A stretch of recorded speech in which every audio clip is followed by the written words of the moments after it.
Good morning. This sitting is resumed. Senator Worrell, you have the floor.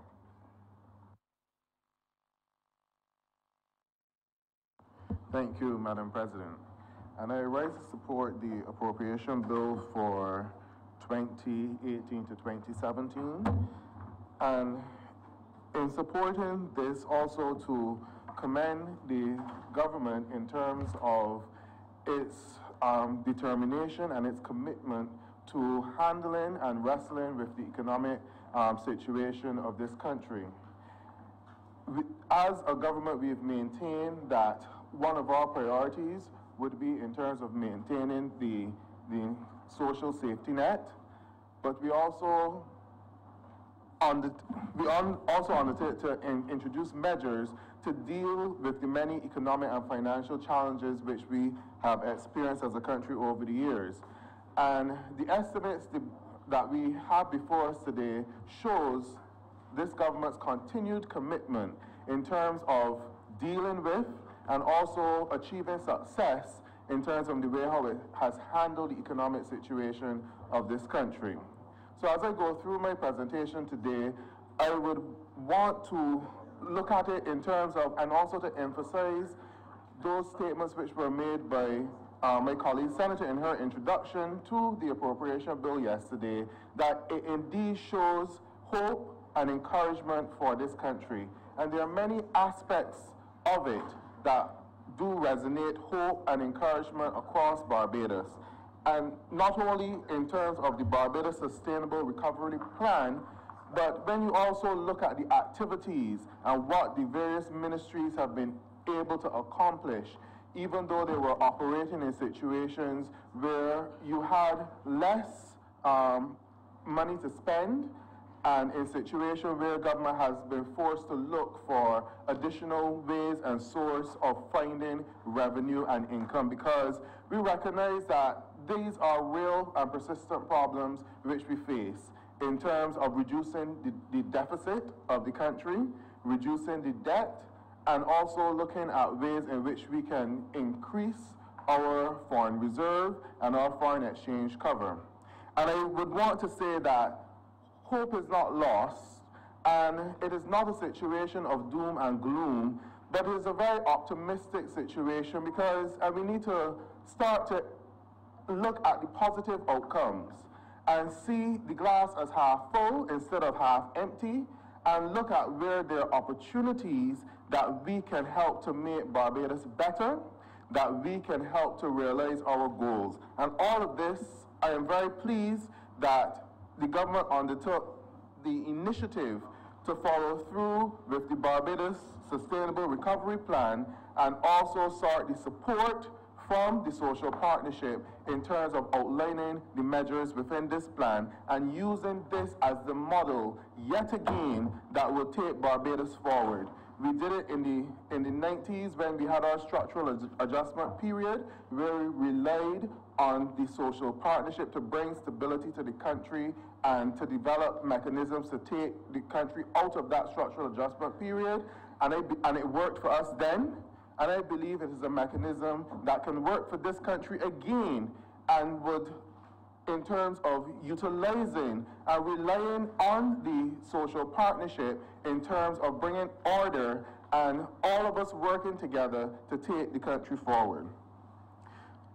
Now, as I go through the presentation, I want to look at, in terms of a review of the performance of the economy and the successes, as from the last central bank report at the end of December 2017. And from that report, even though many people just looked at one indicator, the fact that the foreign reserve fell to around 4 to 5 weeks of import cover, but they missed many of the positive indicators which existed in that central bank report, and which showed that the measures which the government implemented in the May 2017 budget were bearing fruit, and all of the major indicators were beginning to trend and head in the right direction.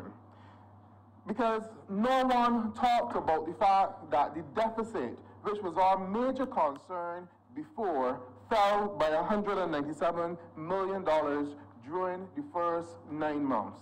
That is something that should be commended because it means that the measures were working. The main factor of that budget was to introduce measures which would help to reduce the deficit, which we thought to be a worrisome problem of the country at that time.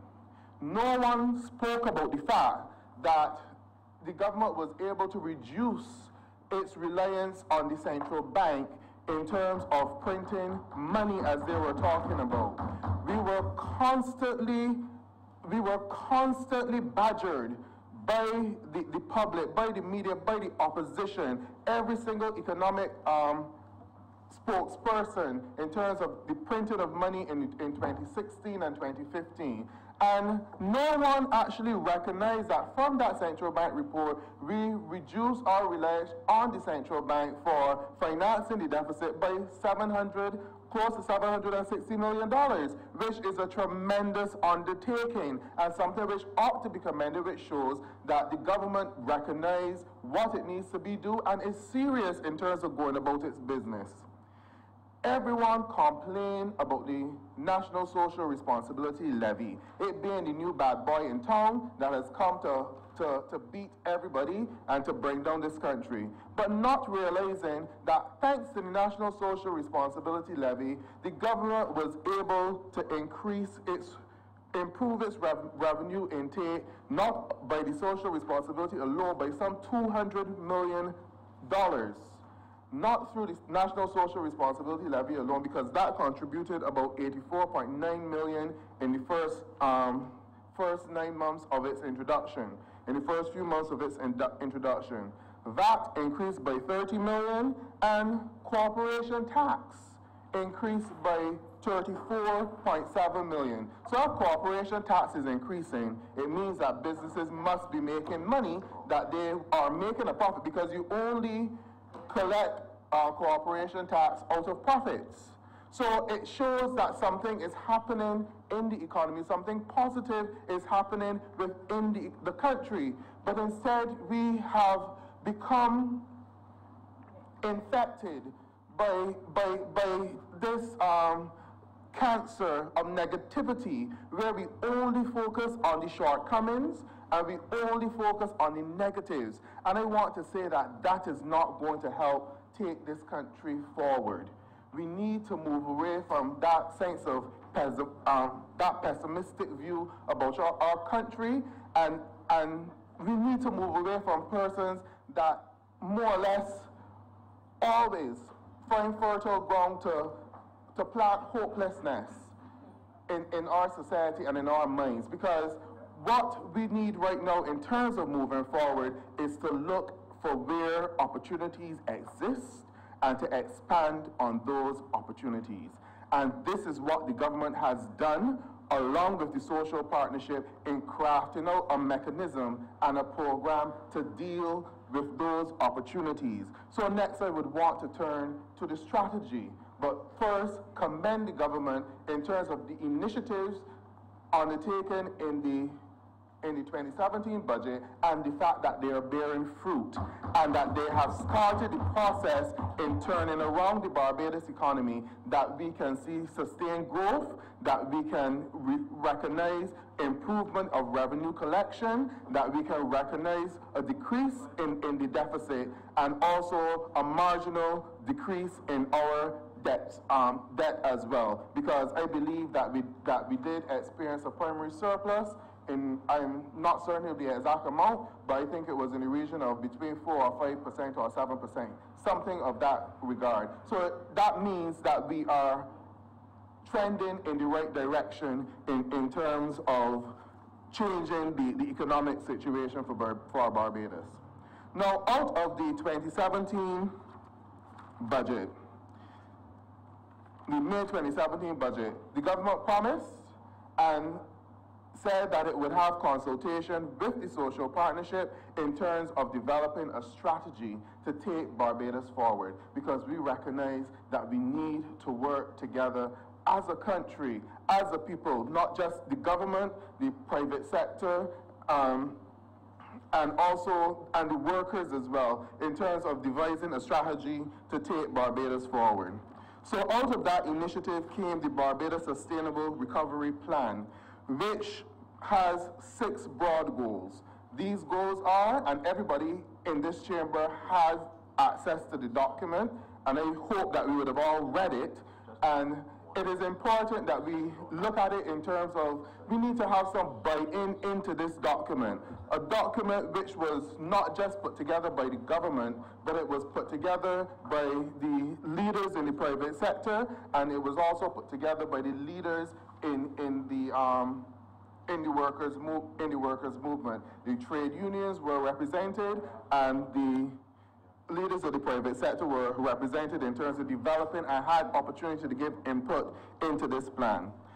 Now, the 6 broad goals of the plan will be to build comfortable net international reserves by 2020, achieve fiscal sustainability through a balanced budget by 2020-2021, accelerate real GDP growth to reach 3% by 2021, credible and sustainable debt management plan, enhance, safeguard the provision for social development, and reduce unemployment to 8% by 2020. Now,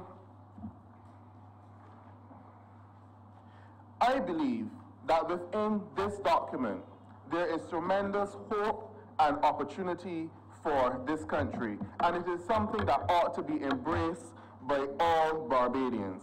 And I would go into explaining that by just looking at one aspect of from the plan, which is the issue of foreign reserves and the approach that will be taken in terms of developing initiatives that facilitate both the earning and the saving of foreign exchange, which is documented here within the plan. The approach to dealing with the foreign reserves is in terms of developing initiatives that facilitate both the earning and the saving of foreign exchange. Now, to me, that says that this is a business opportunity for Barbadians. If you are looking at initiatives to facilitate the earning of foreign exchange, it means that you would possibly be looking to improve our chances in manufacturing so that we would have more products that we can export, improve our investment in agriculture, improve our competitiveness in tourism, and improve our competitiveness in the international business sector. Same goes for avenues and opportunities which would be used to save foreign exchange. Because by saving foreign exchange, it means that we will be looking at initiatives which cause us to utilize more of what we have here in Barbados and depend less on the things that we import. Some of these things that we import, which we could probably reduce, will be our food consumption patterns. This creates opportunity because, again, this is where we can push campaigns such as the Buy Local brand. And every Barbadian has an opportunity that they can see it as their responsibility to help the country in this regard in terms of identifying ways and means that we can save foreign exchange. And we can do it simply around our house on our monthly shopping bill in terms of focusing more on buying local. And that would also encourage local production as well. So I would think from this initiative we need to see more being done in agriculture.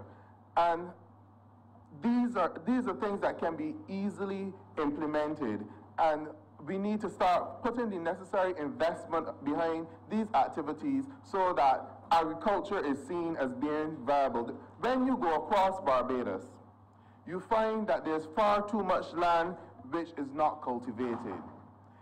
Where I'm from in St. John, part of that problem basically exists around the whole situation with regard to Clico, because majority of the plantation lands in the St. John area were owned by Clico. When Clico went into judicial management, one of the decisions was taken in terms of the use of the funds, the plantations would have suffered during that process. I see it now because this government has more or less crafted a solution to the CLICO matter. In terms of, we debated in here recently resolution life, and I am hoping that we will see those properties, those plantations which were owned by CLICO being transferred to the necessary agencies where they can be put back into productive use, back into cultivation in terms of either sugar or other crops such as the sweet potatoes and all the other crops, but put back to productive agricultural use. Now, I must point out here that because this government, we bore a lot of licks for the CLICO situation, a matter which we did not create. But everyone was on our case from 2009 with regard to CLICO. We did not create the problem with CLICO, but what we recognized was necessary, that it was an entity that needed to be saved, and you could not save it by a simple knee-jerk reaction.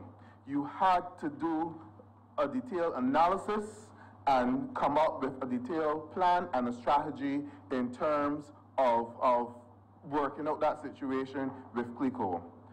This administration has done it.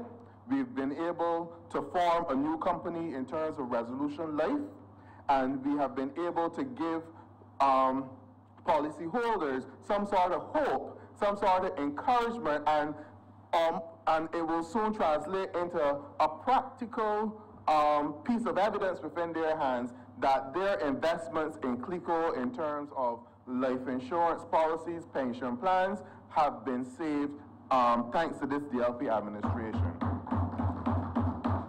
And as a result of that, again, now that that matter has been dealt with, we will now be able to move in and make productive use again of the properties that were once owned by CLICO, which many of them had to allow to go derelict or be taken out of production because the resources were not there.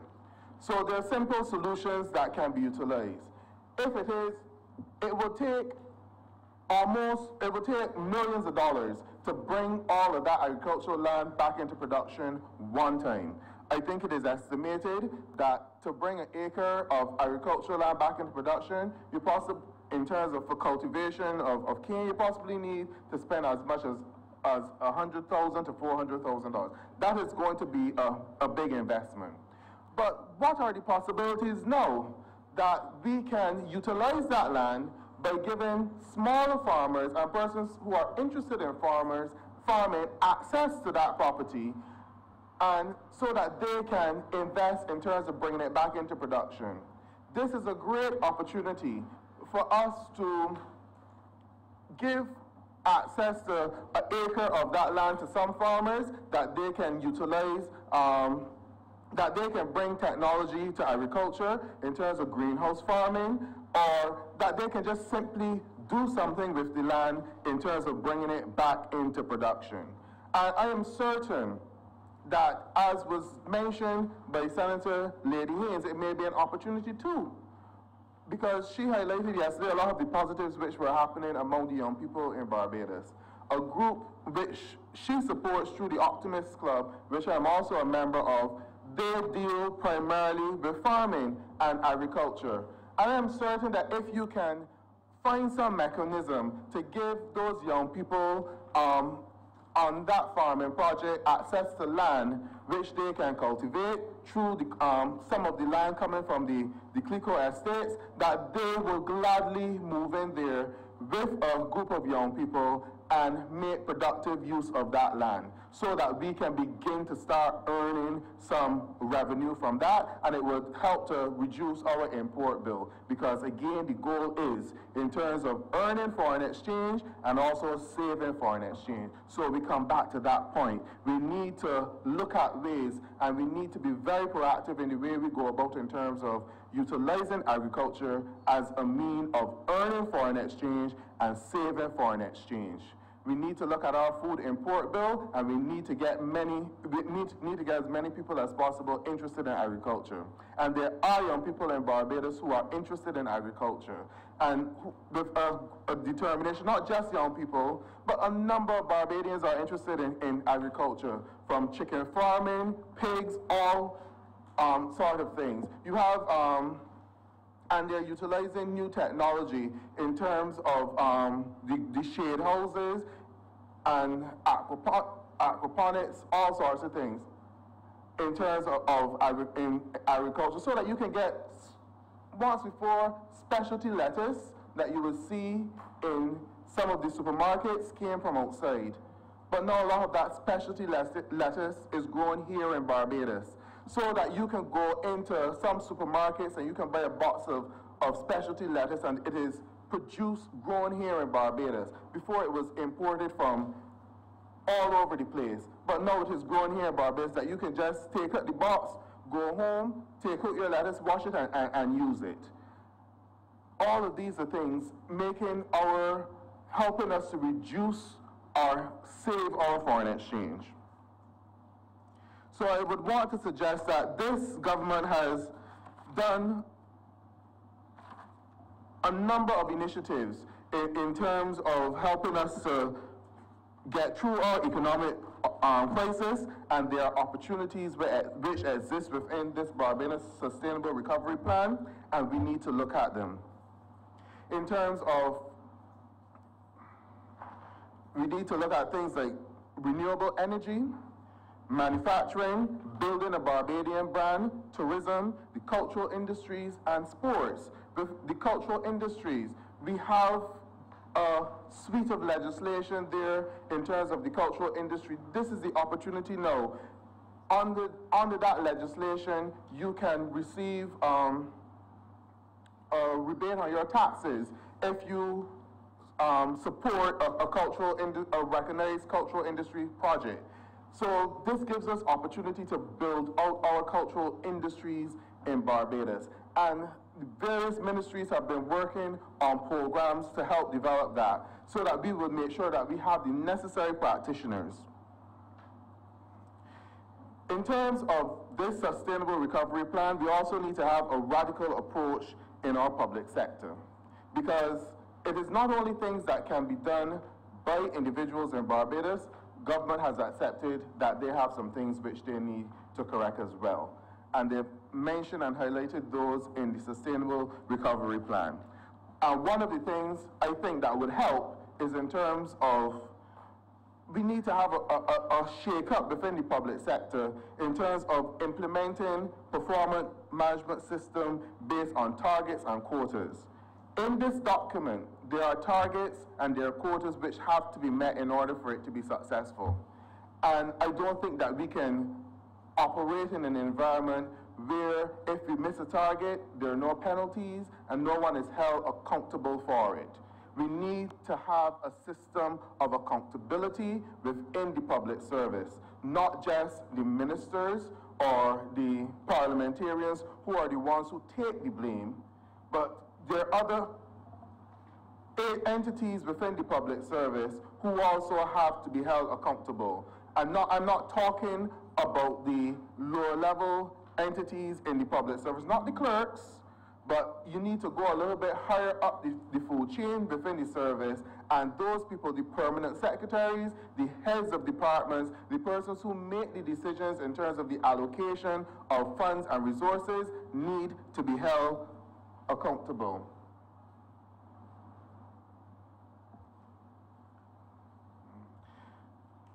So we have to drill down on the clerks and the persons, not just on the clerks and the persons at the bottom of the scale, but look at the persons at the top, the permanent secretaries and the heads of department. The Queen Elizabeth Hospital a few years ago, started an initiative called the Public Accountability Meetings. I thought that that was a good initiative undertaken by the Queen Elizabeth Hospital. I think the last meeting was held last, I think in October or December last year, something along that time, where the Queen Elizabeth Hospital invites the members of the public to give their views on their performance, their share experience, information with the public in terms of the challenges that they're facing and how they can help, and they'll work out a mechanism in terms of getting things done. I think that this is something that should be replicated across the public sector in Barbados in terms of having more open public accountability meetings. And by that, we will be able to understand what is happening and also see where people are going and hold persons accountable who have the responsibility of meeting the targets and objectives within the public service in Barbados. Within this document, in order for this to work, the decision was taken to implement a social partnership oversight subcommittee. In order for this subcommittee to be effective, we need to have some sort of professionalism in the persons who will sit on this subcommittee. This subcommittee will be made up of persons from the social partnership, so it would involve business leaders, it would involve the leaders of the trade unions, and it would also involve persons from the government as well. And I'm glad that one of the key mechanisms of the key parameters that was mentioned in this is the need for confidentiality within this document. That is one of the things that, to some extent, has helped to derail the process of development within this country, because to some extent we have lost a sense of professionalism, a sense of integrity, and we have sort of disregarded ethical standards and professional standards, in that ideas that are now being formulated, you have to be very careful who you divulge that information to. Even though persons sign confidentiality agreements, this notion of things falling off the back of a truck needs to stop. Because when things fall off the back of a truck, it derails the developmental process. Because then the public may have access to sensitive information without knowing all of the facts. And then they may form some sort of conclusion on limited information, and it may cause them to turn away or either not like or not want to be a part of the situation. We've had too much of that happening in Barbados, where you have a number of projects which meant well for the country, information being disclosed before the time was right. And it made it, and you had limited information, you didn't have all the information, but people came to a decision and a conclusion on the limited information that they had. And as a result, it derailed the process. If this plan is supposed to work, we need to hold the persons who will sit on this committee to the highest standard to make sure that they maintain that standard of confidentiality, and they also exhibit the level of professionalism in public life. It speaks to a confidentiality clause. It also is not saying that you are keeping everything secret, because it also states that you will have quarterly meetings where you will disclose to the public information on the progress and the execution of the initiatives within the plan. Persons who have this opportunity, you need to understand that those 9 persons, you are responsible for the livelihood of 280-something thousand people. Do not allow selfish gain, partisan politics to interfere with that important responsibility which you have. So, if confidentiality is important, maintain the confidentiality and give of your best in service to your country, because the livelihoods of 280-something thousand people, the reputation of this country depends on your professionalism and the quality of work that you bring to the table and the quality of information which you bring in that position as well.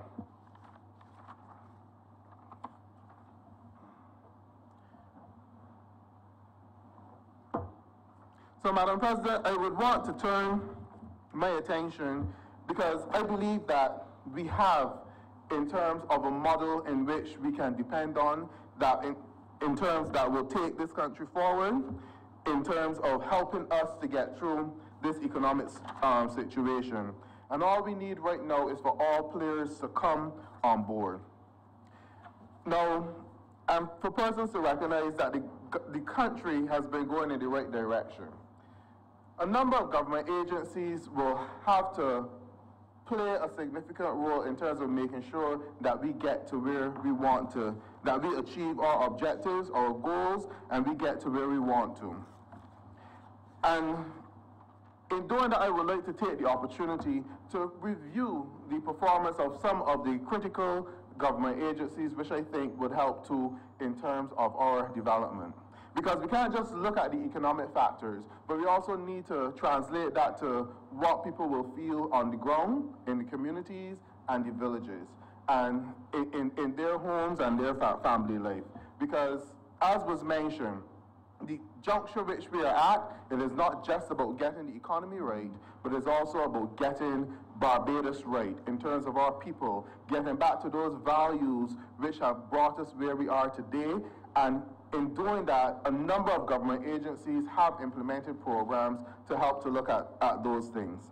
For instance, the Community Development Department, even though operating with a smaller budget than usual, recognize the role that they have to play in terms of the building out the communities in Barbados, bringing back that sense of community life and community spirit, and also enabling our citizens that they can also actively participate within our economy and earn.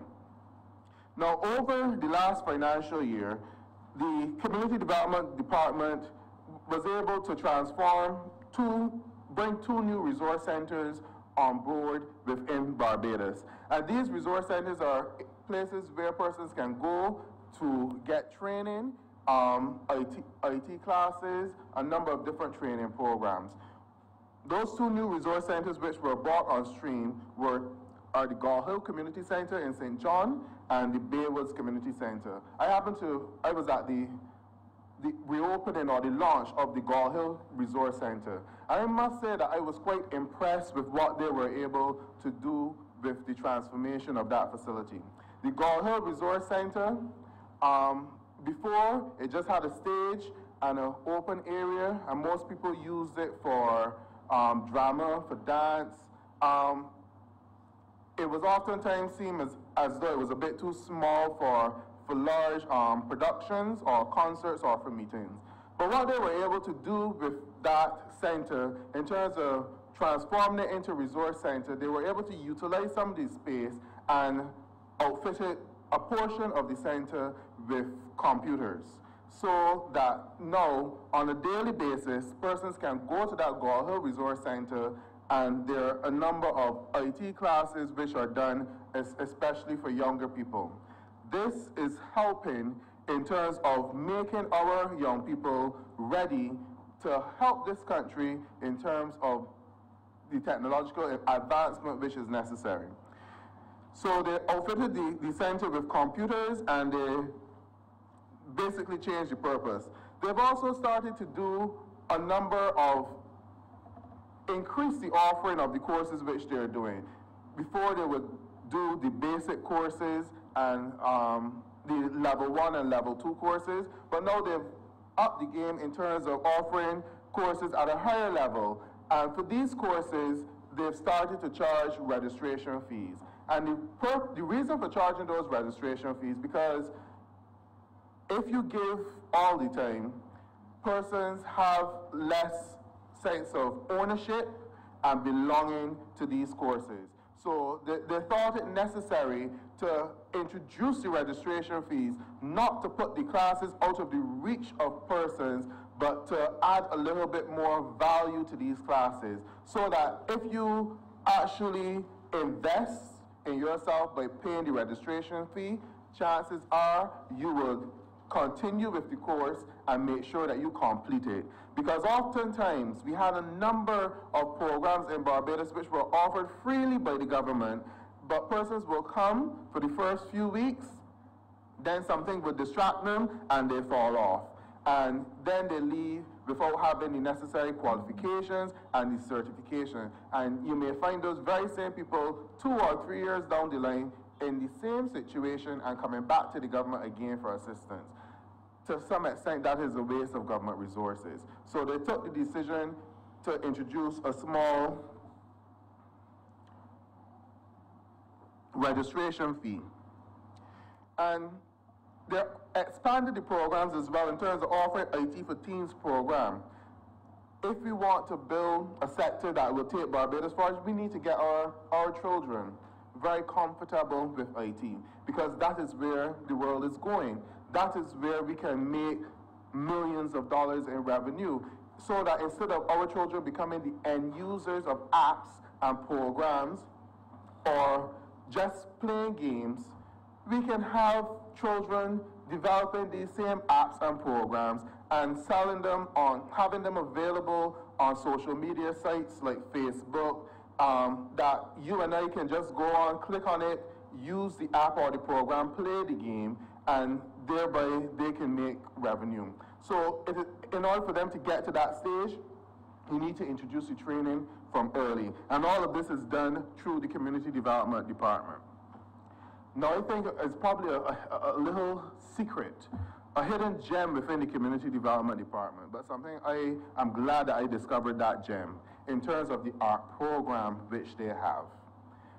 And I came into contact with this art program through the Carifesta activities, where the community development came and set up, displayed the art which is produced in their art program. And when you see the art which is produced, it is art that should be displayed in galleries, it should be in homes in Barbados, it should be within the hotels, it should be within a number of corporate buildings in Barbados. And this is a simple program which the community development is offering at 4 centers at Parkinson, Haggett Hall, Grisettes, and the Spikestown Center, and they plan to expand that program.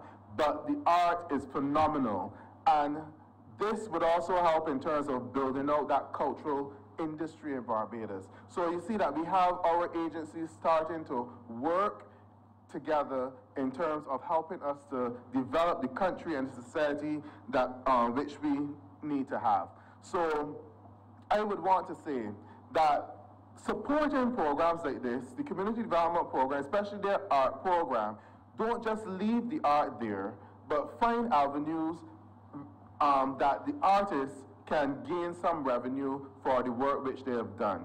So we need to find rooms to display the art, we need to find art galleries, we need to do art shows, and we need to get corporate Barbados on board as well. The hotels as well, in terms of buying some of this art to place in the hotels, in offices, and persons using this art as gifts.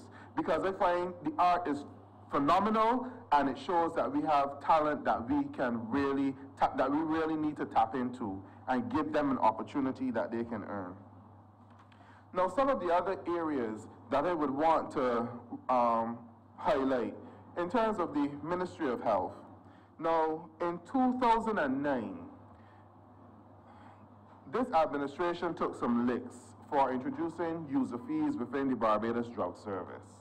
We did that because we recognized that the budget for the drug service was becoming a bit overwhelming, and at some point in time, it would not be able to sustain itself. So we had to bring it back in line.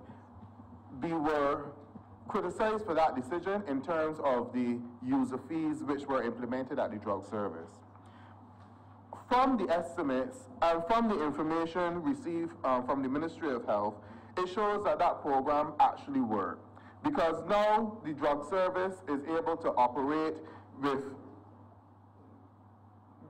able to reduce their expenditure, because if you compare the figures from 2009 to 2017, you have that in terms of the public sector, In 2009, the expenditure at the public clinics was $12.5 million. Now, in 2010, that has been reduced to $10.6 million. So they've achieved some savings. In the private sector, the expenditure was $34.6 million. Now, this was a major killer in terms of the expenditure at the private sector level. And that accounted for 74% of the drug services budget. Now that has been reduced to $8.9 million. So now with those figures, we have a drug service that is sustainable, and we don't have to worry about a budget that we would not be able to maintain. Because we need, if we had continued along that line, that would just be another factor adding to the deficit and adding to the cost and the expenditure and the debt which the government would have to undertake. So an initiative which was highly criticized has proven to be a worthwhile initiative and something that has borne fruit in that the drug service has been able to reduce its expenditure to levels which I believe are manageable, 10.6 million within the public sector and 8.9 million within the private sector. And that was taken not just as a cost recovery mechanism, but because it also recognized that when you were just giving people the drugs, there was no, they were not necessarily using them. Because people would just take the drugs and you go into their homes, you will see a stockpile of drugs which they're not using. You are asking them now to contribute in terms of making a payment. Now there's more adherence there's increased adherence to the use of the drugs. It reduced the wastage. I am certain that before this method was introduced, you could find scores of bottles of metformin in some houses in Barbados, which people were not using, which is wastage because you still have to pay for that. Now you reduce the wastage, and there was also the situation of pilferage, which persons would take the drugs but give them or sell them to somebody else. Things like that may have been happening as well, so you reduce that as well. So I think that it shows that the mechanism did well. And they didn't only do that, but it was commented on by Senator Haynes yesterday. They also undertook a review of the formulary. I have respect for her professionalism and her profession, but in terms of the review of the formulary, they were able to recognize savings of $6.4 million. I believe that they may have the justification, but I take into consideration what Senator Haynes said, because I do understand the point that she was trying to make, that she made in terms of when you remove the number of combination drugs, you end up with some patients having to take 3 and 4 pills instead of having to take one pill. And I guess that this is something that should be given some thought, and I believe that the drug service will possibly offer some explanation or some rationale for why they decided to take this particular course of action. But in the process, in trying to get, we're not a perfect country. We will never be able to reach the stage of perfection, but it is good to have constructive criticism like that so that you can look at it and see how best you can possibly make an adjustment to see how best you can work it in.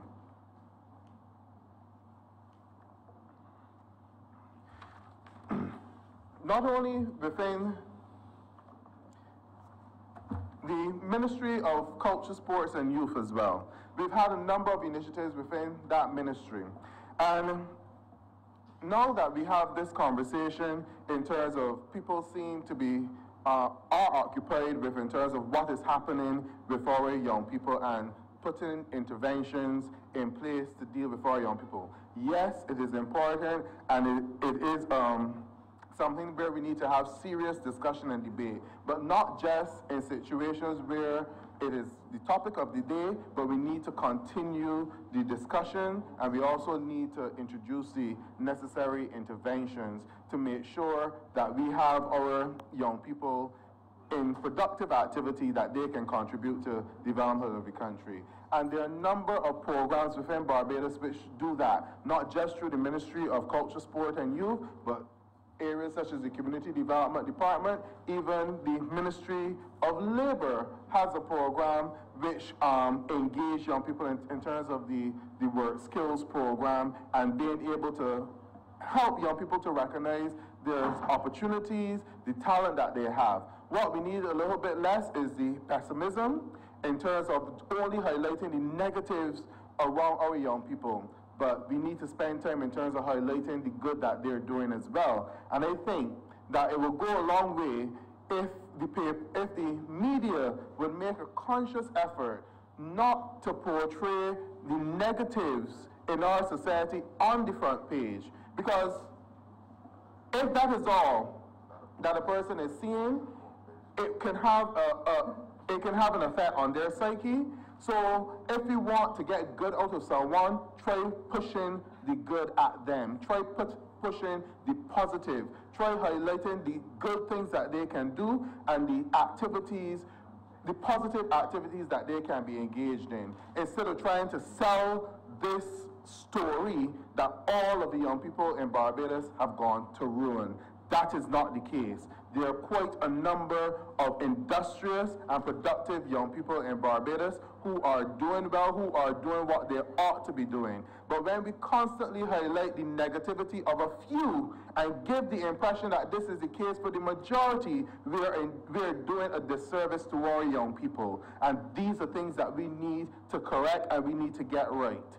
We need to focus on the young people who use the youth service as an opportunity to turn their life around.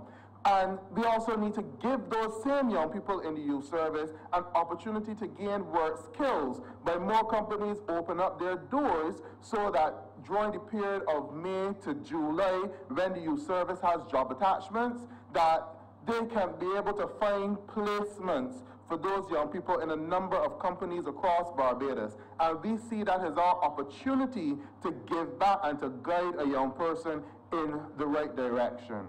Those are the things that we need to do. We need to give encouragement to things like that. We also need to give encouragement to sporting activity which involve the young people, because sport can be another major area of economic activity for Barbados. But oftentimes, a community group may have an idea for a sporting activity, but they can't find anybody in corporate Barbados to give them sponsorship for that activity. Yes, there are a number of companies who do sponsor, but there are more that can come on board in terms of helping to support those activities. Because recognizing that if we work with our young people from an early age and we keep them occupied, getting them involved in sporting activities such as football, basketball, whatever it is, or we even just take the opportunity to spend time with them, taking them on hikes so that they can get to interact with people that they would not normally meet on a daily basis.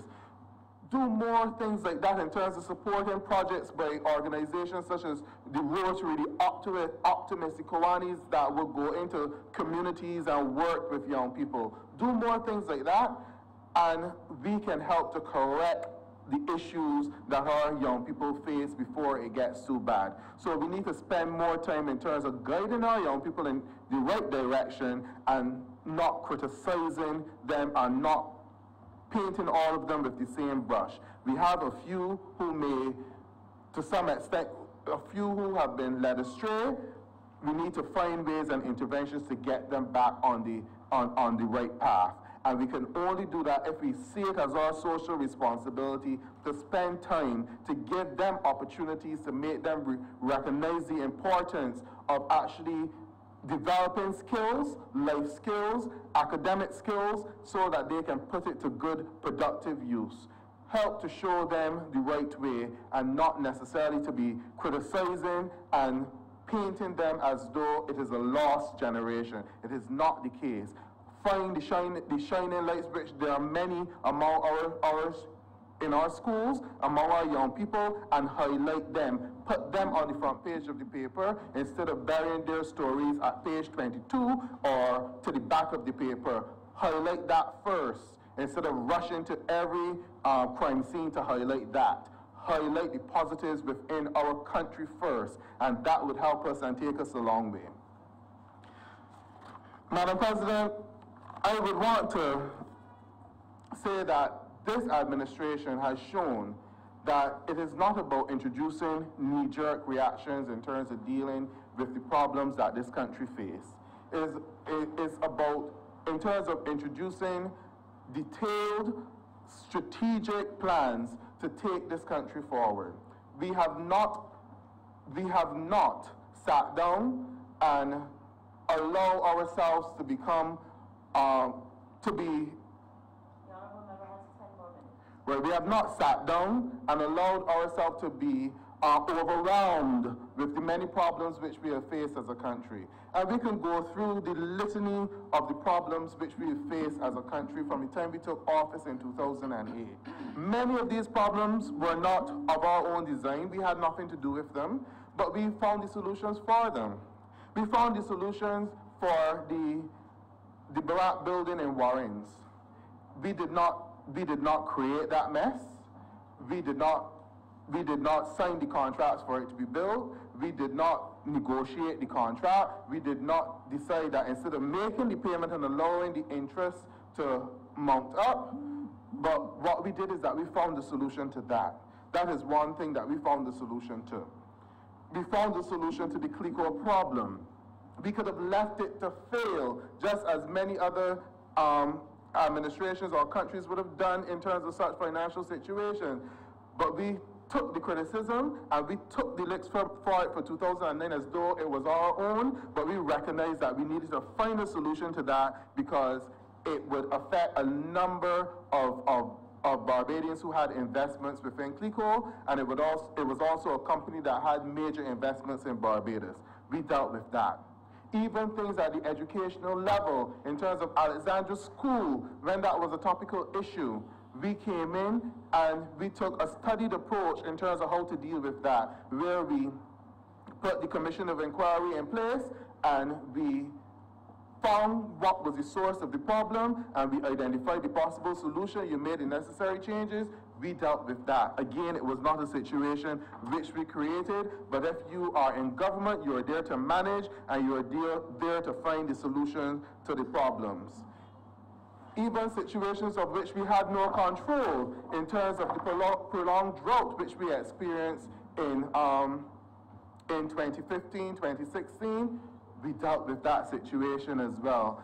It was a prolonged drought. We put solutions in place in terms of the tank. We recognized the importance of the Water Authority communicating better with the persons who were affected, and we also recognized that because of the changing rainfall pattern, we might have to rely on other measures in terms of augmenting our water supply. So we started the process in terms of using packaged desalination plants and also expanding the desalination plants and possibly building additional desalination plants across the country. So it was a natural problem that we had to face, and we looked at the best strategy for it. The approach to the financial crisis, we determined that we needed to protect the social safety net. And that is where you can see in Barbados that our unemployment rate is within the region of 9.7% and has been coming down. Went to a high of 11.3%, but because we decided that it was necessary to protect the social safety net, we introduced measures which would have resulted in us taking on additional expenditure, but we kept the social safety net there. We kept Barbadians working. We did not listen to the cries of the opposition. If we had, the unemployment rate would not be 9.7% no, because they wanted to send home thousands of civil servants. And if we took the decision to send home thousands of civil servants, the private sector would have done the same, and we would be seeing unemployment rate in the double digits, Madam President, in the region of 15% or more. The Honourable Senator is misleading the Chamber. Madam President, I see nowhere, I cannot remember the opposition at any point in time indicating a plan to send home thousands of civil servants. Actually, if my memory serves me correctly, it was the government who specifically stated they weren't sending home anybody. So I don't want to intrude on my friend coming so close to the end, but I could not let him get away with that. the opposition, the Barbados Labour Party opposition, never indicated it was planning to send home thousands of people. That is a vicious untruth. Madam President, it should not be tolerated in here. Thank you, Madam President. Ma'am, the opposition was on us for us to cut our expenditure. If you want the government to cut its expenditure, how can you do it? Exactly. Major part of government expenditure is salary. So when you are telling the government to cut its expenditure, what you're really saying to government is to send home people. And we took the decision that that is not where we wanted to go.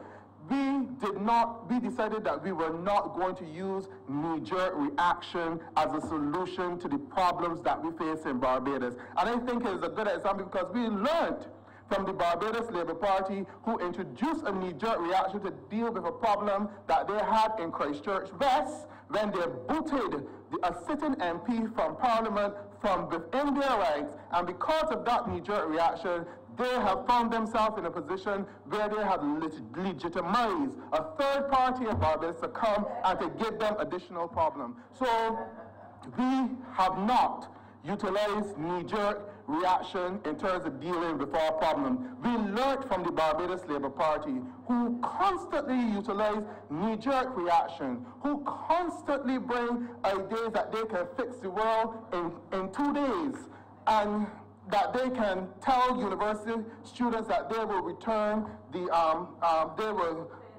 they will pay the full contribution. But when you ask them, how would you finance it, they can't do it. So that is a knee-jerk reaction which they're utilizing. They say that they will remove the NSRL, again, another knee-jerk reaction, because all that they're trying to do is trying to win favor. Now, I wasn't really planning on going down this line, but I think it must be said that the only criticism or the only objection which we have had to this Barbados Sustainable Recovery Plan has come from the opposition. And this is something that the country needs to pay close attention to and they need to guard against. Because we have the social partnership saying that they have endorsed this as the recovery plan which they are willing to buy into to help this country to become more sustainable, to increase its foreign exchange earnings, to reduce its debt, and also to become to manage its fiscal affairs better and offer a better delivery of its social services. But yet the only person that you have criticizing this and saying that they are not willing to come on board with this has been the Barbados Labour Party. You heard it in terms of their chief spokesperson yesterday, and I'm certain that you will hear it probably tomorrow when Senator Abrams makes his presentation. But I really can't anticipate him, and I would hope that that is not the case. But this is something that which we need to guard against. We need to guard against anyone who would deter us from getting to where we want to get as a country. And I would think that Barbadians need to assess the relationship which they have with the Barbados Labour Party. And they need to assess that relationship to determine whether or not it's a relationship which is benefiting them, which is benefiting this country. Because as I spoke about all of the negativity and the pessimism which we are seeing floated about this country, oftentimes it comes from those corners. But when it comes to solution, or you ask them to put on the table what is their solution or what their plan of action in terms of making a change or doing something different, you can't get it. So I think that you need to assess the relationship which we are having with the Barbados Labour Party and determine if it is a relationship that is a mutually beneficial relationship. I don't really see it that way, because if it is that somebody is always criticizing me as a country and telling me that something is wrong with me, but they're not telling me how to fix it, or not telling me anything positive putting anything positive in my life, I don't see how that could be a mutually beneficial relationship. If it is a relationship which is based on dependency, I don't see that as a good relationship, because it seems as though they want to give me everything. They want to do everything, but when you ask you how you're going to afford it, you don't know, but that seems to be a relationship based on dependency. You have to ask yourself a question, is it a constructive and developmental relationship? I don't see it that way because they constantly tear down every single thing that is happening in this country. Every single project in this country that can bring some good or some turnaround, it is wrong. When it comes to the Hayat project, that was a problem. When it comes to a solution in terms of sanitation with the waste energy plant, that was a problem. It was even mentioned yesterday by Senator Walcott in his contribution. Every single solution that you can come up with, NSRL is a problem. Every single thing is a problem to them. So you have to determine if it's a constructive or developmental relationship. It is not, because they're not putting any solutions on the table, they're just criticizing. So I would have to say that it seems more or less to be an abusive relationship, and I think it is a relationship which we ought to end and move ourselves away from, because you're not getting anything constructive from it, you're not getting anything developmental from it, it is not mutually beneficial, and it seems to be a relationship based on dependency. So I think it could be better characterized as an abusive relationship, both emotionally and possibly with some background, and it is something that we need to end. And I think Barbadians need to basically assess the relationship that the Barbados Labour Party is having with this country, and maybe do what is best in terms of abusive relationships. You distance yourself from the abusive partner. You need to get out of those relationships. And you need to look at an administration which has been trying to empower the people of Barbados, an administration which has brought the social partnership on board and helping them to craft a recovery plan for Barbados. And you need to endorse and uplift that relationship. And I am commending these estimates because this is what we have done in terms of developing and crafting a way forward, developing a strategic plan for Barbados, which will take this country forward in terms of the Barbados Sustainable Recovery Plan. And anyone who is not on board with this plan is not on board with Barbados. And we may need to distance ourselves from such persons. Madam President, I thank you.